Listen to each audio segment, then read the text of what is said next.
She slammed her hand on the counter and said, "I want to speak to the manager, right now, not in 5 minutes now." And I just looked at her completely calm and said, "Sure, that's actually me." The look on her face should have been my warning. It wasn't. Because Corinne Holloway had no idea who I was, what I owned, or what was about to happen when I gave her exactly what she asked for. Let me take you back to the spring of 2019. I was 34 years old, running a mid-sized IT consulting firm called Praxis Technical Solutions out of Columbus, Ohio. We weren't a giant 12 full-time employees, maybe 8 contractors rotating in and out, but we were good, really good. We specialized in custom inventory management software for retail chains, and we had built a reputation for systems that actually worked, which in that industry is rarer than you think. About 18 months prior, we'd been brought in by a regional home goods chain called Bellworth & Co., 43 stores across the Midwest, headquartered in Cleveland. We built their entire inventory platform from scratch, custom database architecture, bespoke reporting dashboards, the works. The contract was worth $340,000 over 2 years, with a support and maintenance retainer of $4,200 per month. I know those numbers by heart. I've thought about them a lot. The previous IT director, a reasonable man named Gerald Hess, had managed the relationship. Gerald understood what we built. Gerald respected the work.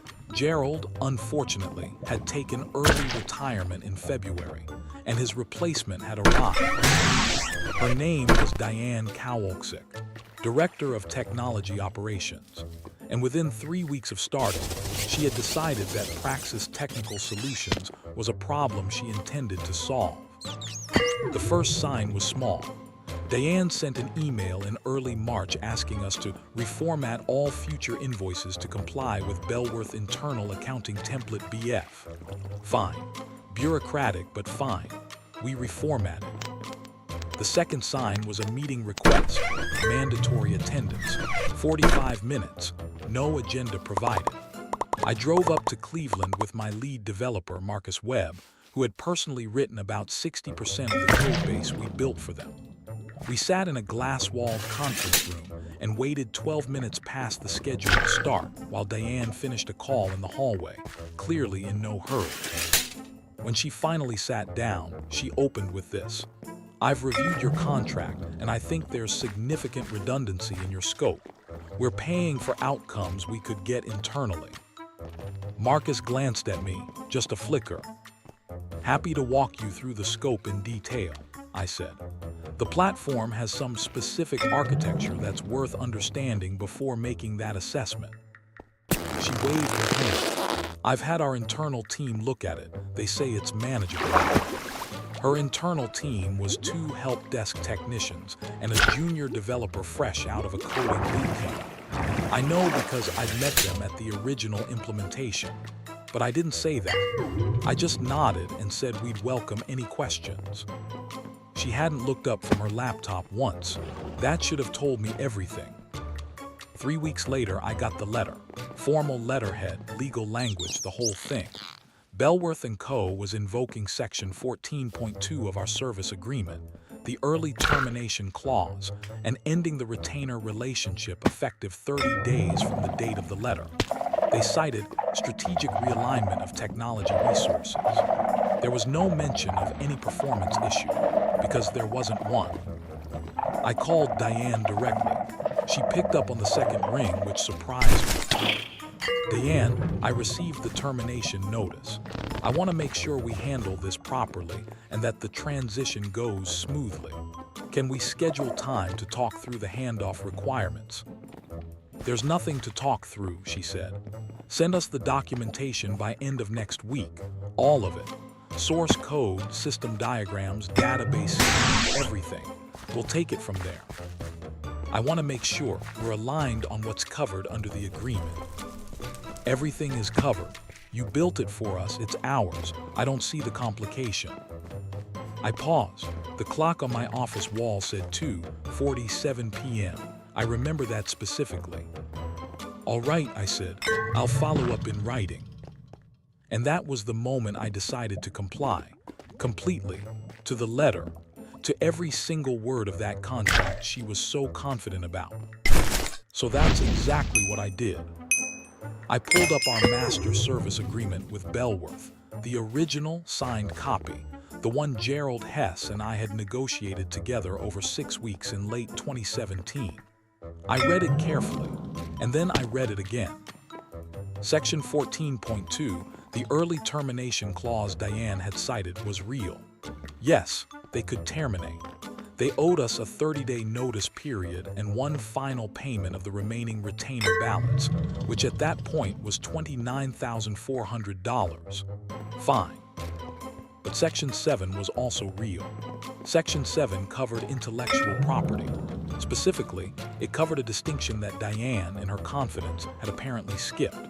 The platform we built included a proprietary data routing module we called the Praxis Sync engine. It was not custom-built for Bellworth. It was our existing licensed technology, embedded in the solution under a usage license, a license that ran concurrent with the active service agreement. Clause 7.4, specifically, licensees' right to use Praxis proprietary components is contingent upon the existence of an active service agreement. Upon termination of service, all Praxis proprietary components must be removed from licensee systems within 30 days. I sent the documentation Diane had requested, every diagram, every database schema, and I attached a single separate letter, very polite, referencing Clause 7.4 and outlining which components of the platform were covered under the usage license, and what the process for removal or purchase would look like. I sent it on a Thursday afternoon, and then I waited. The reply came back in 4 minutes. 4 minutes. It was not from Diane. It was from someone named Patricia Lowell, VP of Operations.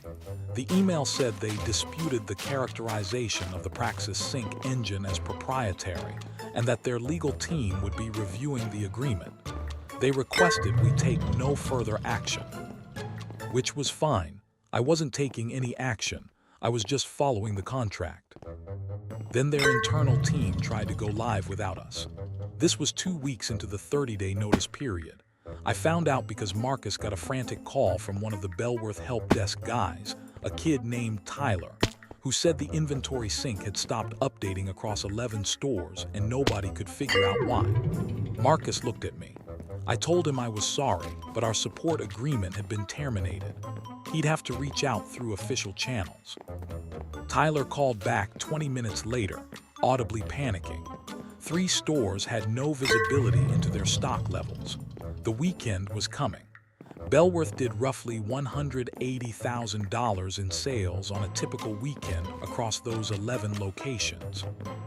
And here's where it gets interesting. The reason the sync had broken wasn't even complicated. The Bellworth IT team had tried to make a small change to the database without understanding the routing layer, our routing layer, and had essentially cut their own platform off at the knees. It was completely fixable. We could have fixed it in 40 minutes, but our contract had been terminated, and Diane had said in writing that they were ready to manage it internally, which would have been fine, except the entire inventory platform ran on top of the Praxis Sync engine.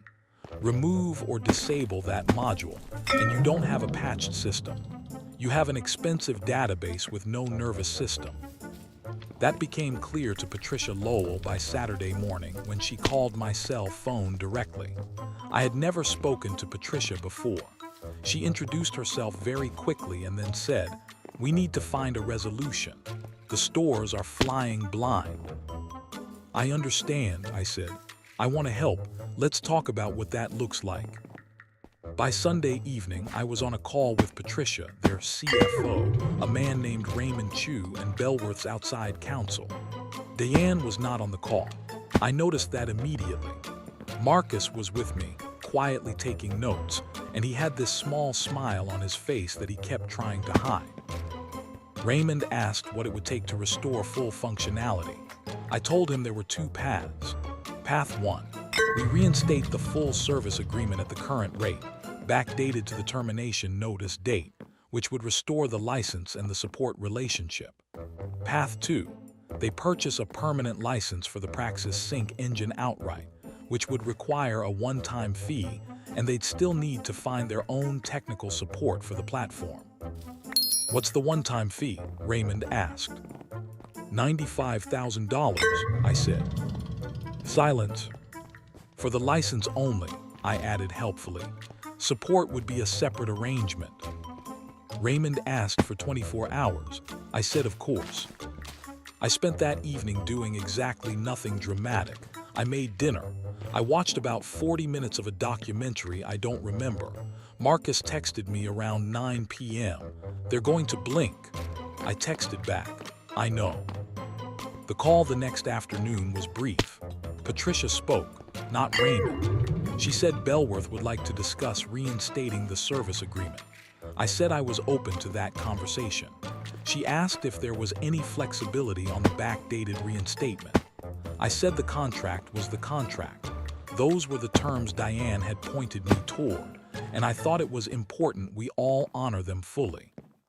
There was a pause. "Of course," Patricia said. Her voice was very even, very controlled. Diane did not participate in any subsequent communication.